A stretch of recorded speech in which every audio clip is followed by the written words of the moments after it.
Welcome back to another episode. Today we're going to take a quick look at Coinbase. The stock has done amazing today. Pretty much all growth stocks did amazing today. This one ended the day 8.81% up. So congratulations to anybody that picked up on the bottom or any investors that have not sold out. We can see from its all-time highs, the stock has definitely seen though quite a correction, is down nearly 20%. So in today's episode, what I want to do is take a quick look at their most recent earnings, some recent news, and just share my overall thoughts, both the bullish and bearish sentiments for this company. If this is your first time here, make sure to hit the thumbs up, make sure to hit the subscribe button, and check out the pinned comment where I have 10 free stock ideas for you. And I also have a link for my free newsletter where I share free information like this presentation on Coinbase that I'm about to do today. So make sure you can also join the Discord channel. It's free to anybody that wants to join. So right off the bat, right, Coinbase Q3 revenue was up about 1.2 billion dollars. It was up about 330% year over year, and it was down about 39.3% quarter over quarter. And that's what's really scary about Coinbase, especially if you're not familiar with the company. Let me just say, I'm not an investor on Coinbase at the moment, but I do take my time to research this company. This is a company that if you take a look at their most recent shareholders letter, this is not a company that should be kind of looked at as quarter over quarter because the volatility in the crypto market really affects it. It's also not one that should be also looked at year over year at the moment. Maybe next year, probably, but same time last year, this was pretty much a very, very new market. So they are still very early ages in the overall crypto economy market. So when investing in Coinbase, I feel like you're going to have some quarters like this quarter where are pretty scary, pretty volatile. Then you're also going to have quarters maybe seen in the future that are going to be pretty strong. But the volatility in this market will continue for at least the next year and more to follow. So if we take a quick look at the revenue breakdown, 1.1 billion came from transaction fees. This is the amount of money they make when someone buys some form of crypto or does some form of crypto exchange, maybe transfer to a different wallet. This was down quarter over quarter, again, due to the huge volatility in the crypto market. But they do mention that there is another segment of Coinbase, and this is what I'm going to talk about later on in the highlights, but their subscription services were up to $145 million. That was up 41% quarter over quarter. And these are some of the services that Coinbase provides. It's not just your typical digital wallets, technologies, crypto or blockchain technologies that they provide to either professional institutions or just even other companies that want to kind of incorporate some type of crypto economy into their marketplace. And that was up 41% quarter over quarter. That means that, hey, those developing some form of future utility for cryptos believe in Coinbase's technology, which is great to see. Adjusted EBITDA is 618 million. We can see this is definitely a profitable business. Again, huge adjusted EBITDA profitability. I mean, that's what, almost 50%, near 50% adjusted EBITDA margins. Do you want 10 free stock picks right now? Well, if you do, let's take a quick listen to today's sponsor, a great reason why I'm able to provide so much content to you guys for free. I want to thank The Motley Fool for sponsoring this video. Motley Fool is a company that provides investing insight and stock recommendations for investors of all skill sets and risk levels. You all know how much I love researching new stocks and trying to find the next best investment. So I'm proud to partner with The Motley Fool to bring you 10 free stock picks from their popular product, Stock Advisor. Stock Advisor has beat the market by more than 4x. Go to fool.com/Jose to get your free 10 stock picks now. They also mentioned monthly transaction users were 7.4 million. These are users that made some form of transaction. That was down 15.9% quarter over quarter. Trading volumes were 327 billion. That was down to over 29% quarter over quarter, and they had a total of 73 million verified users. So they have a nice amount of users in their platform. At the same time, transaction users are decreasing due to the volatility in the market. They are seeing a bit of increase in quarter four, and they do mention that in the shareholder letter. They did mention that they have about 2,781 full-time employees, and this more than doubled year over year. They added over 600 more employees in quarter three alone. I think that's insane, very, very insane. One thing I did like about their earnings call, they mentioned that with these new additions of of employees, what they like to do, especially with the engineering and the development center, is they like to divide things into small teams to innovate. And maybe one small team is working in something, they're kind of getting their foot on the door. And if it looks like it's something that can kind of do well for Coinbase and the technology, then they start to focus more engineers or more teamwork on it. I think that's a great move. Now, the second thing I really wanted to take a look at is talk about how Coinbase is more than just a trading company or a company that's making money from transaction fees. At the moment, that is where most of the revenue comes from, right? But they do provide more solutions from there that hopefully eventually can kind of detach that necessity of transaction fees, right? So some of the things that they are in right now is Coinbase Prime is one of their products, right? So Coinbase Prime is for their institutional users. And this kind of started in mid of Q3, so this is a brand new product. So if you're some form of huge, I want to say, institutional buyer and working in like the crypto market, you will most likely be using Coinbase Prime. Then they have also Coinbase Cloud. Coinbase Cloud enables developers to build and integrate with crypto products more efficiently and effectively, right? So crypto is not just cryptocurrency, right? There's multiple products within this kind of blockchain world. Coinbase Cloud allows developers to use some of Coinbase technology to create those products. I think that's pretty impressive, right? It kind of creates another usage for Coinbase, not just becoming a consumer base, but if you are a business that wants to develop, you can use Coinbase Cloud. The most effectively known is Coinbase Wallet, and this is pretty much the self-hosted software wallet where you can buy, sell, hold, and trade cryptocurrency. So those are the three things, but I just want to make sure that, hey, Coinbase is more than just a trading company. They also have some new products, and I think these are pretty impressive. Some upcoming launches first. I don't know if it's worth mentioning, but they are kind of bringing in a 24/7 live phone and messaging support to all its customers. But what I'm really excited is about this, the Coinbase NFT. They recently announced that they are launching Coinbase NFT, a new product experience where users can mint, collect, discover, and showcase their NFTs all in one place.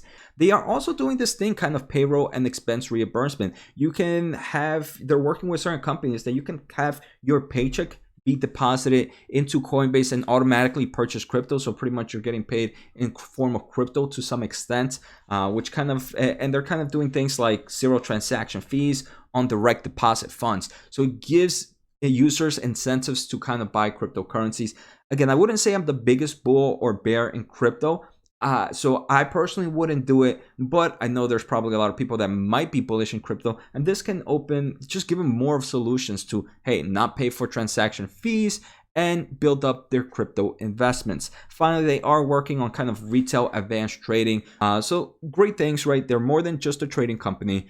They also have new products in their pipeline. I do want to push back a little bit in this NFT marketplace, and I think this is very interesting. When we talk about the NFT marketplace, they want to make it a bit different. During their earnings call, they say they want this NFT marketplace to be more of an Instagram opposed to more of just an e-commerce store. Most NFT marketplace are just an e-commerce, just kind of have that e-commerce look where you just buy and sell things. But Coinbase NFT wants to become more like a social e-commerce. And this is where you're able to follow people, where you're able to interact with people. And at the same time, you're able to sell and trade and buy NFTs. So it kind of brings this social aspect into this digital world, which I think it's a great move and makes it a bit different compared to some of the other players in the NFT market right now. And so I think that's pretty bullish in the NFT marketplace. Now, I also want to talk about a few more highlights before we kind of end this episode. I hope you guys are enjoying it. I really did enjoy learning a lot about Coinbase today. It looks very interesting, and I'll share my overall thoughts later on. But now they did mention that they are acquiring Unbound Security, a cryptographic security company. This was announced earlier, I believe in November 30th. Yes, Coinbase to acquire leading cryptographic security company. If you're like me, I didn't know what cryptographic was, but it's a study of secure communication technique. So it's just pretty much being able to kind of send digital communications securely. Makes sense when you're kind of doing this kind of blockchain technology. Then they proceeded to kind of a few days later, December 6th, so yesterday, they kind of made their cryptographic library free and open source, so developers can go ahead and use their libraries to create their own kind of development with it. Again, this is just kind of forcing more utility plays. If more developers continue to develop more things in kind of the crypto market, it's going to bring more usage. With more usage, it brings more users. Some other things that Coinbase is doing on December 2nd, they kind of did this crypto gifting for the holiday. So maybe you don't know what to send your family or friends. Crypto gifting allows you the ability to send crypto to people that actually have an account or don't even have an account on Coinbase right now. Again, this is pretty much just free advertising, a way to grab more users. So now some things to note. The company did mention that they did see stronger October than September, so they believe that they're going to see a stronger Q4 versus Q3. Remember, this is not a company to take a quick look at quarter over quarter. Volatility very it fluctuates this company's results.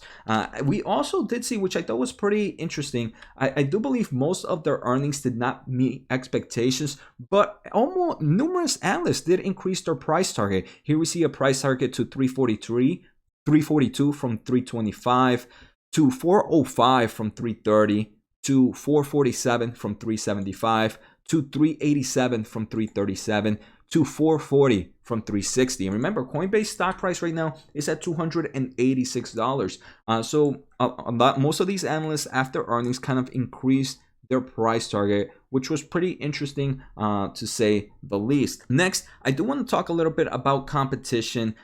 This is a company that has numerous competitions in their market. They do mention a bit in their earnings transcript, right? If you feel free to take a look at the transcript. But an analyst did ask, how do you think about the competitive landscape, and what do you see Coinbase's largest competitive threat is? One thing that they mention is, hey, there's a lot of fintech companies kind of entering the crypto market right now. But in most cases, those are not crypto native. They kind of are just normal currency native, if I don't know if that's a word. But they kind of are looking to partner up with those other fintech companies to, hey, we're a crypto native, we know what we're doing, you can kind of use our technologies to fuel yourself. So I think that's a great move. And then another thing they mentioned, some of the other competitors are not regulated, and Coinbase at the moment is. So customers kind of go to them a bit more because of those regulations and because they feel a little bit more secure compared to some of those other players. At the same time, there's definitely a nice amount of competition, something investors should keep in mind of. Next, I do want to take a quick look at technicals and valuations. I mean, I don't think their technicals and valuations are too bad. I don't think they look good or bad.